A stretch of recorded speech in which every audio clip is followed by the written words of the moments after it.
they sentenced me to 35 through 20 at 14 years old.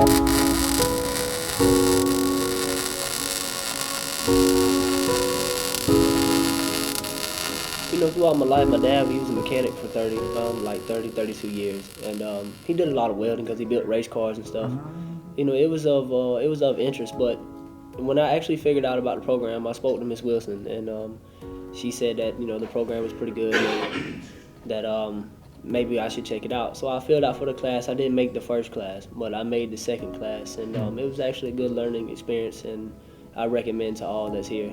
I'm currently incarcerated for aggravated assault robbery charges. And this is my, as you say, county camp stage. So I worked my way down from being in the state penitentiary to county camp system.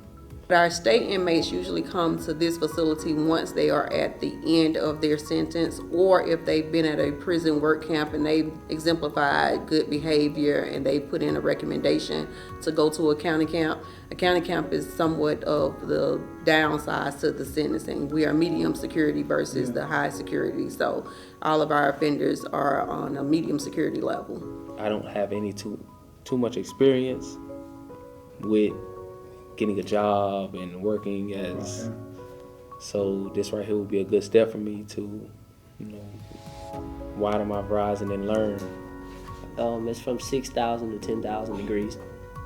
Once you get a hang of it, and you learn your patterns, you learn your weaves. It depends on what weave you use, but once you get it down pat, it's easy, makes good money, and once you, like I said, you know, once you get a hang of it, you can think outside of the box, and you can curate and build something that can maybe inspire others or inspire yourself even more. But that's our T joint, and it's also the E weave, and I'm gonna give him an opportunity to run the other side, so he'll show you how he runs it. He may run it with a different weave, different pattern. So I'm gonna give him the electrode now and let him run. Angle, and he stayed in front of his puddle, pushing the puddle, and that's what we call the push method. What I done was the E weave, and you move in like a cursive E formation, and that's what it looks like. When you get involved in it, it's actually a pretty fun thing. So yeah, I definitely want to take this to the next level. Right now, I have 100% of employment rate. I have an 88% retention rate. On average, right now, they're ranging from $17 an hour to $27, and that's entry level. So the determining factor is left up to these guys once they get released. I do stay in contact with them. Any assistance that they need, they're able to reach back out to me. So it's just a matter of them utilizing the tools that we give them. They use welding to build everything, cars, chairs. You could even build a wheelchair for somebody that you know that's handicapped, so they can get around and be mobile. The last class, they made like a little bitty house, and you know, with us having the mind frame that we have, we were like, well, we want to think outside the box. We want to build something that's gonna set a standard for the next class, basically.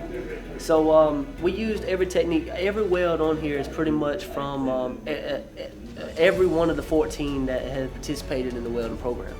We have our stringer beads, we have our Z weaves, we have our corner joints, we have our lap joints, we have our T joints.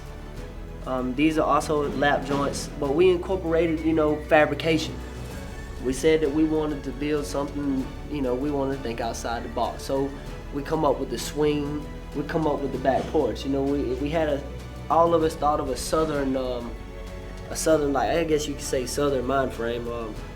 We wanted an old back porch where we could sit down, we could watch the kids play, we could watch the dogs. So we got our benches back here, we got our tables, we have the back door, we have spiral stairs, and for the class of 2019, we figured we'd put 2019 on the top for everybody that was in the class. We started to put signatures, but we figured that would be too much.